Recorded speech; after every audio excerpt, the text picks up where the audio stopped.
Isasapit ang bagong taon. Ang tinaguriang Polar Bear Swim na kuna ng ating Polar bear. At narito ang kanyang kwento. Itong nasa Lucia! itong makikita nyo ngayon is natawag nilang polar bear swim. So, mostly ginagawa talaga nila to every New Year's Day. Talagang dito sa Vancouver, sa English Bay Beach. So, maraming mga taong pupunta dito, halo-halo lahat. Talagang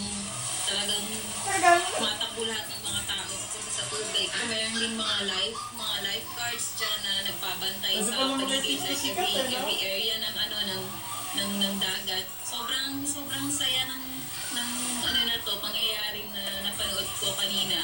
So, first time ko rin talaga. So very excited. Yung first time ko nakita na nagtatakbo na yung mga tao sa dagat, parang ako na yung natakot sa kanila kasi sobrang lamig. Ako si Yus Cooper Katrina MacLeod ng Vancouver, Canada, ang inyong naging saksi.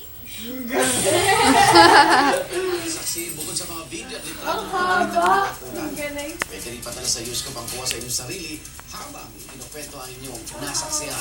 Dahil dito sa saksi, hindi lang reaksyon nyo ang mahalaga, kasama rin namin kayo sa pagbabalita.